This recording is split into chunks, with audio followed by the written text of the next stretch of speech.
Les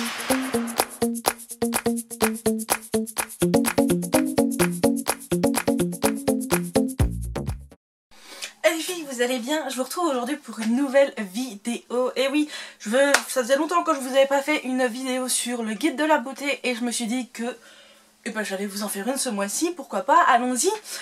Et donc j'avais envie aujourd'hui d'aborder avec vous le thème les mythes de la beauté. Eh ouais. Donc déjà pour commencer, info ou intox, tout est bon à prendre pour être belle et prendre soin de soi chaque jour. Je pense qu'on a toute envie d'être belle et parfaite tous les jours. Mais avant de vous lancer dans n'importe quoi et de faire n'importe quoi avec votre corps, votre peau, vos cheveux ou autre, il faut vous demander si ce que vous entendez c'est vrai, c'est possible, ou si c'est un gros fake. Hein, bien évidemment, tout n'est pas toujours tout bon à prendre. Comme par exemple, utiliser de l'adoucissant pour faire briller les cheveux. Qui a eu cette idée de génie? Mais à votre avis, est-ce que ça marche vraiment?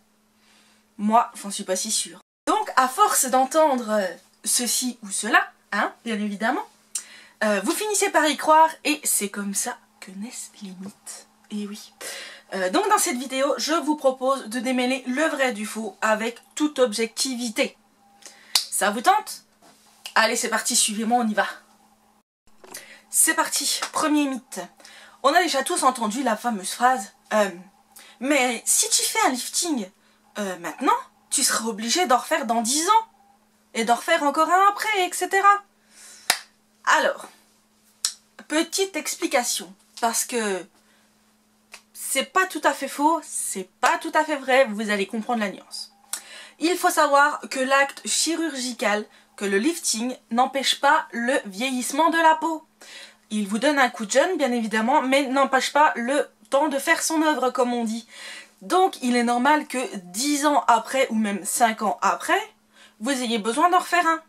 Mais ce n'est pas l'acte chirurgical en lui-même qui en entraîne plusieurs. Non, non, non. C'est la peau, le vieillissement normal. Mais faites attention avec les liftings. Tôt ou tard, vous ne duperez plus personne, puisque à force de vous faire des injections, votre sourire va se transformer en rictus et vos sourcils vont arriver au niveau de votre front. Et oui, et ça ne fera pas très joli. Donc soyez très prudents avec les liftings. Faites-en peut-être un si vous voulez prendre un petit coup de jeune, donnez un coup d'éclat à votre visage. Mais n'en abusez pas, c'est pas bon. Prêt pour le deuxième mythe? Allez, c'est parti, suis-moi. Deuxième mythe, c'est parti. C'est de plus en plus poilu. Alors, que je vous raconte un peu une petite anecdote. Quand j'étais jeune, parce que là je suis jeune mais plus vieille quoi, mais jeune, je me suis rasée comme toute jeune fille pour la première fois les jambes. Alors je ne vous explique pas la catastrophe que ça a déclenché chez ma maman, qui m'a dit « Mon Dieu, mais quelle horreur, pourquoi tu as fait ça? Pourquoi tu t'es rasé les jambes? Tu vas encore en avoir plus qui vont pousser. » Et ça se verra plus, c'est ce qu'elle a fini par me dire. Maman, je t'aime. Mais sache que, et je vais vous expliquer à vous aussi, parce que je pense que vous l'avez déjà tous sorti, ou que vous l'avez entendu, ou que vous allez le sortir à vos enfants. Eh bien non, mesdames, se raser ne fait pas repousser plus de poils. C'est un effet d'optique et un effet de toucher. En effet, quand vous rasez vos jambes, vos poils en fait repoussent plus dur. Donc ce qui fait qu'au toucher c'est pas agréable et ils sont plus foncés à l'œil, ce qui donne une impression de plus touffu. Mais non, vous n'avez pas le double de poils et vous n'allez pas vous transformer en yéti. Ne vous inquiétez pas. Par contre, petit conseil, si vos poils sont blonds comme moi l'étais et qui commencent à foncer un petit peu, attendez le plus longtemps possible avant de les raser. Et pour les éclaircir, utilisez de l'eau oxygénée. C'est quand même bien mieux, c'est vrai. Et en plus, préférez l'épilation au rasage. Le rasage abîme le poil et en plus, vous pouvez vous couper. Donc voilà, c'était le petit mythe sur les poils. Et j'ai longtemps cru que ma maman avait raison. Donc je suis bien contente de vous faire cette vidéo parce que je pense que vous aussi, vous le croyez. Vous êtes prêts pour le troisième? C'est parti. Troisième mythe, le prix à payer. Alors effectivement, on a déjà tous entendu, plus c'est cher, plus c'est efficace et c'est de meilleure qualité. Pourquoi tu bousilles tes sous dans un truc à 3 € alors que celui à 30 € est bien mieux pour exactement la même chose? Alors déjà, premièrement, il faut savoir que ce n'est pas parce que le produit est plus cher qu'il est de meilleure qualité et que les effets seront meilleurs qu'un produit un peu moins cher. Ça, c'est la première chose. Cependant, il ne faut pas oublier que les grands laboratoires pharmaceutiques ou les grandes marques ont plus de moyens à investir dans la recherche. Donc effectivement, sur des produits ciblés tels que les crèmes anti-rides, les choses bien ciblées, les composants seront meilleurs, ça c'est vrai, et les actions seront un peu plus meilleures, si je puis dire. Mais n'oubliez pas que les produits bon marché commencent à évoluer un petit peu tout en gardant leur prix abordable. Et ça, c'est plutôt une bonne nouvelle. Parce que honnêtement, mettre 90 € dans une crème, no way, hein. Non, no way. Quatrième, et celle-ci, c'est la plus importante pour moi, c'est celle qui me parle le plus parce que c'est exactement ce que j'ai dit au tout début. C'est génétique. Ah, la phrase là, c'est génétique. On s'est tous dit, les personnes un peu fortes ou obèses comme moi, hein, parce qu'il faut appeler un chat, hein, on s'est tous dit, à quoi bon faire du sport, à quoi bon faire des régimes, puisque de toute façon, génétiquement, voilà quoi, j'ai une forte ossature, mes parents sont pas tout minces, à quoi bon c'est génétique, j'y arriverai pas. Comment vous dire, mesdames et messieurs, parce que je pense qu'il y a des hommes c'est pareil, on est tous avec une morphologie différente. Il n'y en a pas, on n'est pas tous A, tous B, tous C, on est A, B, C, D, E, etc. Voilà, vous avez compris le principe. Donc, il faut savoir qu'il y a des choses qu'on ne peut pas changer dans notre morphologie, comme par exemple la masse osseuse. Ça, vous y pouvez rien. Moi, j'ai des os assez gros, donc ça, je ne pourrais pas y changer. Ça, vous n'allez pas tailler dans l'os, hein. On va pas faire de la sculpture dans l'os, hein. Ça, c'est pas possible. Par contre, il faut savoir que il y a 25% de génétique qui joue sur le poids. Donc c'est-à-dire que les 75 autres, c'est vous de votre fait. Donc si moi je suis comme ça, ce n'est pas que génétique, il y a peut-être 25% de génétique, mais les 70 autres pourcents, 75 autres pourcents, pardon, c'est moi, c'est mon fait. Donc vous pouvez tout à fait faire du sport, faire des régimes et vous perdrez du poids. Et oui. Donc, mesdames et messieurs, il n'y a plus d'excuses à dire c'est génétique, c'est pas génétique. On s'en fout de la génétique. Votre morphologie est telle, mais vous pouvez être mince avec n'importe quelle morphologie. Et oui, ça, c'est à vous de le décider. Écoutez le sage qui donne des conseils, mais qui ne sait pas forcément. Allez, c'est parti pour la suivante. Pour celle-ci, je dois vous avouer que jamais cette idée m'avait traversé l'esprit. Alors, je sais pas s'il y en a qui le font, il y en a qui ont dû le faire puisque ça a été mis dans le bouquin, mais moi personnellement, je ne l'ai jamais fait. Donc ça m'a paru un peu bizarre, mais je vous en parle quand même. C'est sur l'hydratation de la peau.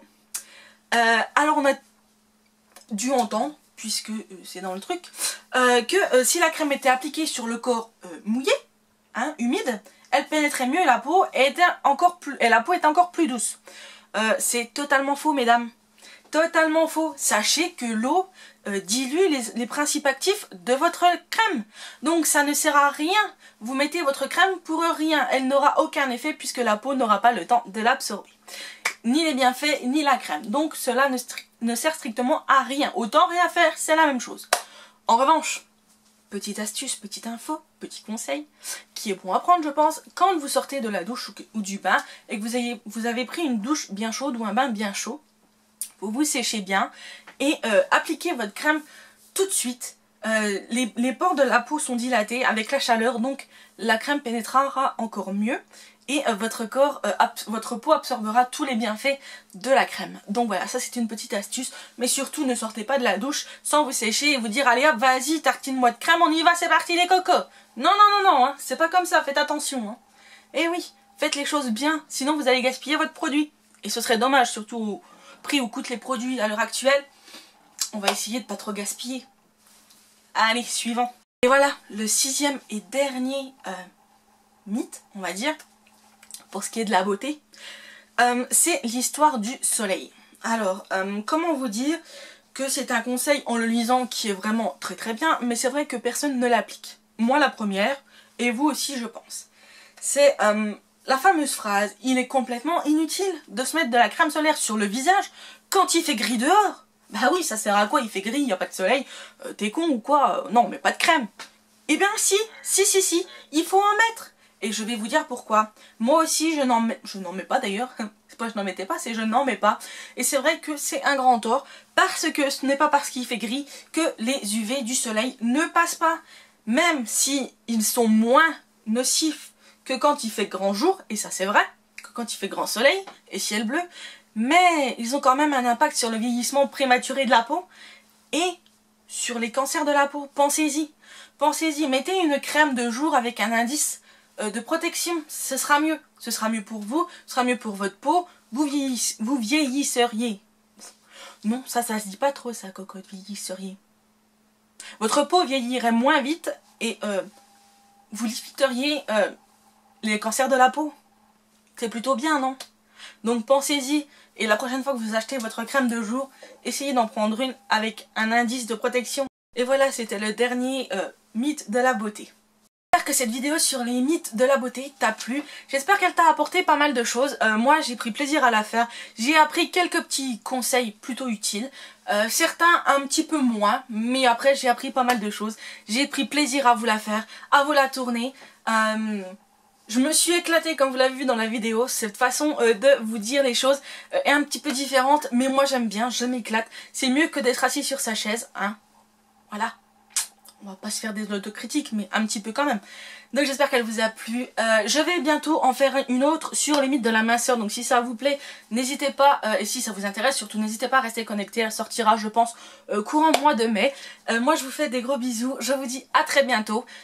N'hésitez pas à liker, à commenter, à vous abonner si ce n'est pas encore fait, à partager la chaîne avec vos amis, vos familles, vos mamies, vos papis, vos tontons, vos tatas, etc. etc. On va pas faire toute la famille, hein. Même Médor, si vous voulez partager avec lui, vous pouvez, il n'y a pas de problème. Je suis une chaîne ouverte. J'espère que ça vous a plu, je vous fais des gros bisous et moi je vous dis à très bientôt pour une prochaine vidéo. Bye. Psst, psst, attends, la vidéo elle est pas finie. Et non, un petit quiz là, ça vous intéresse le petit quiz? Allez c'est parti, je vous donne les questions, je vous laisse répondre en commentaire et je vous dirai dans une petite vidéo quelles sont les réponses. C'est parti, le premier, c'est vrai ou c'est faux? Dormir sur plusieurs oreillers donne un double menton. À votre avis, c'est vrai ou c'est faux? Vas-y, réponds en commentaire. C'est le moment là, vas-y, réponds. Dis-moi ce que t'en penses. Ensuite, deuxième, frotter du citron sur ses coudes soigne les callosités.